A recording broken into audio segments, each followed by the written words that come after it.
So today we're going to talk about something that a lot of people feel, but many don't know the word for it. That is emotional exhaustion from empathy. So if you have ever felt completely drained from being around other people or feeling like you are carrying emotions that don't even belong to you, you are not alone. You aren't just sensitive.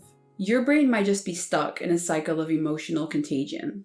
And on this episode, we are going to talk all about that. But before we get into it, let me introduce myself. I'm Jen Hachia, and on this channel, we explore the complexities of psychology and manipulation in both relationships and professional settings, and then discuss it in the comments below. So if that feels interesting to you, you are welcome to subscribe, and if you are already a regular watcher, hello there. Now, let's dive in. In psychology, empathy isn't just one thing. There are actually 3 layers of feeling. Empathy is sort of like a spectrum, and we feel drained when we lose the ability to move through the layers of this spectrum. And the 3 layers of this are sympathy, empathy, and compassion. Sympathy is a cognitive distance. You recognize that someone is struggling and you feel concern for them, but the boundary is clear. You are not feeling their emotion. You are simply observing, recognizing that they are struggling, and acknowledging it. Empathy is more of a physical and emotional mirroring.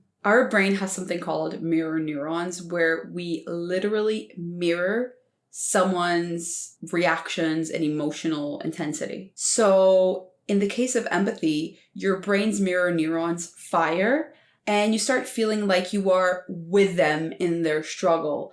Not just watching the storm, you are feeling the storm. So you're feeling the wind, you're feeling the rain, you're feeling all of those things that are in the storm. In this case, the emotional storm. So you are feeling the confusion, the anxiety, the rage, the anger, the indecision, all the feelings and emotions that are expressed and felt by the other person, you start feeling them too. And this is often not beneficial to neither party, really, but especially not to you. But before we get into that detail, we're going to talk about the 3rd layer, which is compassion. Compassion is a pro-social response. It's the ability to witness pain and feel moved to help, but without hijacking your own nervous system. So you know that there's a struggle outside of your own.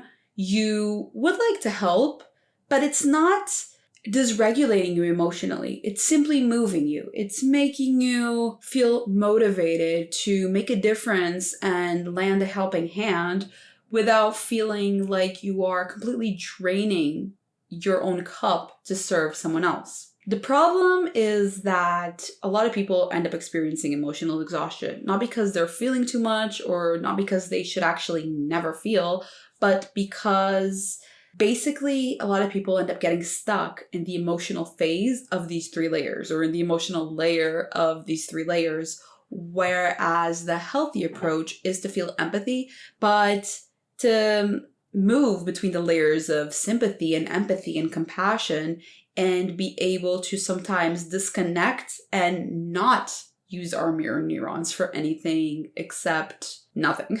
When we are in the empathy phase, we cannot lose the bridge to compassion.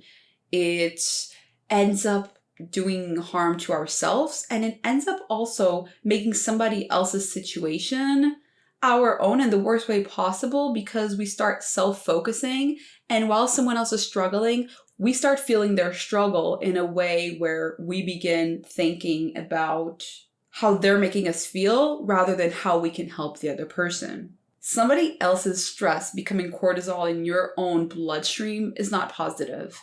And it's not positive because you start obviously exhausting yourself in your own mental fuel to deal with your own problems. But not only that, you start potentially making someone else's situation all about yourself. I have been in a situation where somebody is so empathetic and so not compassionate that they make somebody else's problem their own to the point where they stop being supportive to the other person because they become so focused on themselves and on the pain they are feeling that was felt because they remain stuck in the empathy phase instead of disconnecting from the empathy and moving towards the compassion. Being a supporter is the goal, not a sponge. It's okay to feel somebody else's feelings and go through that motion, but it's important also to know how to move from that layer to the next. Essentially, when you are absorbing other people's emotions, you are blurring ego boundaries. You lose sense of where you end and the other person begins, and this is really risky for enmeshment. In real life, it looks like you going through phases of hyperarousal, having a fawn response, and automatic scanning, all at once, all separately, non-stop, in a cyclical motion. Hyperarousal would be something like you are rethinking somebody else's problems at 3 a.m. You're not remembering some event that happened to you and how you could have solved it better, like many people do at 3 a.m., guilty as charged, but you are actually thinking about somebody else's problems and ruminating on their problems and how they can solve their problem as if they were your own. If you start adapting the fawn response, it's when basically you start changing your tone and adapting how you would respond in a truthful way just to keep the other person's emotional temperature stable so you can feel safe. That's also really unhealthy because you are denying yourself and accidentally unvalidating what you are feeling that might be valid and unvalidating what you are thinking and the true advice you might have that might be absolutely valid to appease to the other person and not make them suffer more potentially. But sometimes truth can be liberating, not only for yourself, but for the other person. It can help them. A lot of people do need the brutal truth sometimes to get out of their situation.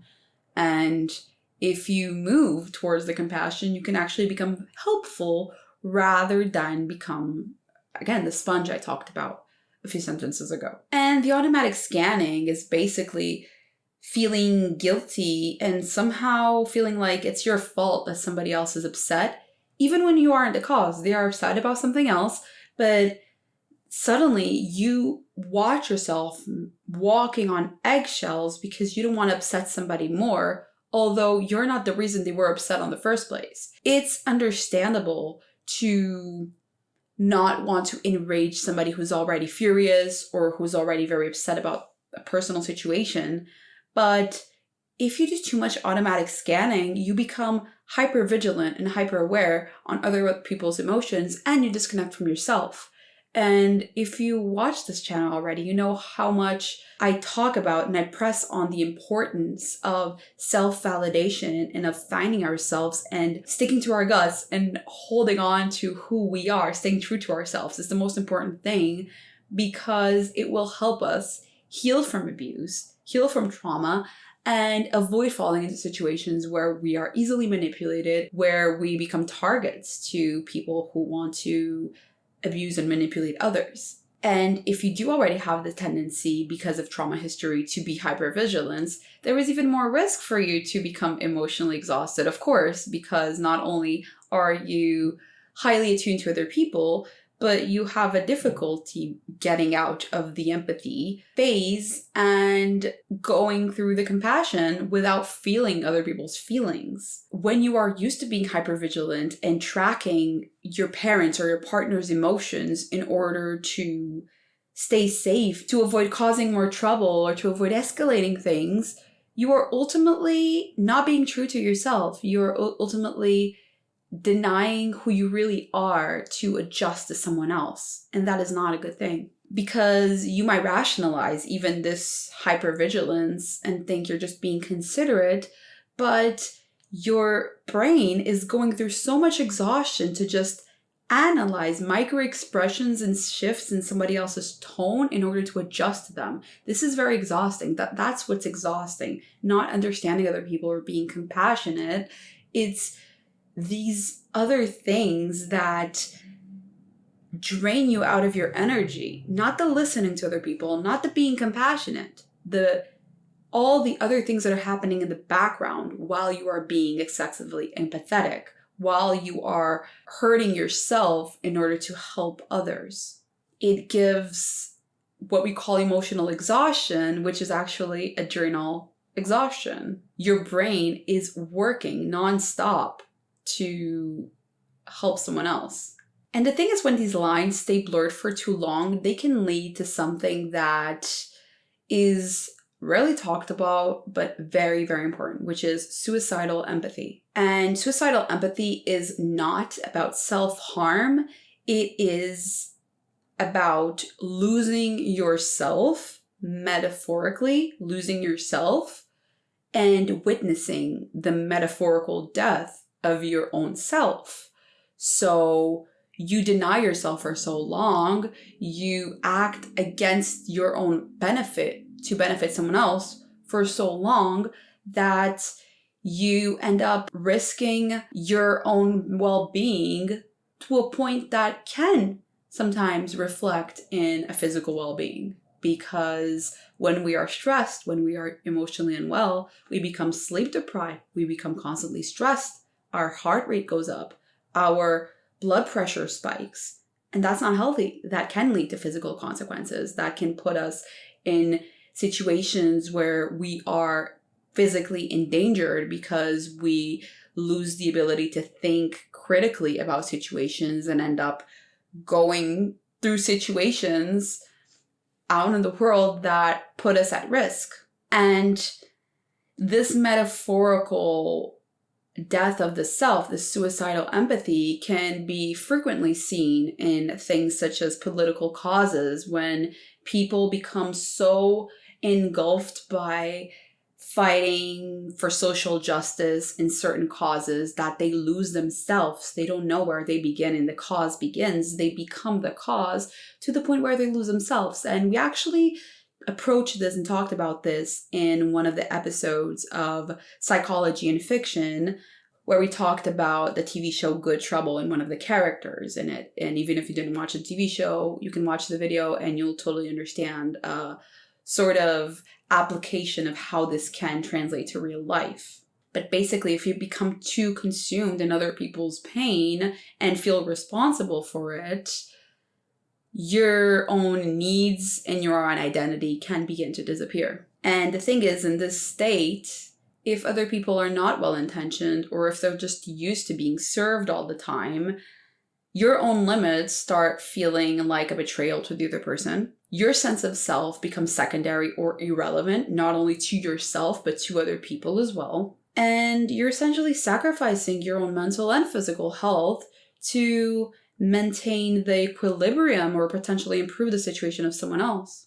And this is a very slow erosion of yourself where you are disappearing to make someone else feel okay. And altruism is often romanticized, but it is not healthy. It is great to be sympathetic. It is great to be compassionate, but to be altruistic to a point of self-evaporation is not healthy. So how can we actually break this cycle? To break the cycle, we have to practice cognitive appraisal. There are 3 questions that you can ask yourself. You can ask yourself, is this mirroring or monitoring? So am I connecting with someone else, or am I managing their mood for them? The second question is, am I fixing to soothe my own discomfort of someone else's situation?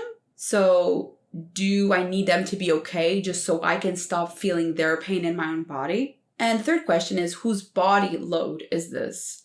Is this my own anxiety, or am I just reflecting their anxiety? These questions might seem very cryptic and difficult to understand at first, but once you start thinking more deeply about them, especially when you are living through a situation where you are feeling very emotionally exhausted and you don't know what to do, you will better understand if the problem is that you are being too empathetic and absorbing and mirroring the other person more, or if you already reached a phase where you have lost yourself completely and the other person is taking advantage of that, either consciously or subconsciously as well. An important thing to note here is that I'm not advocating for not being empathetic. It's not that I think you should care less.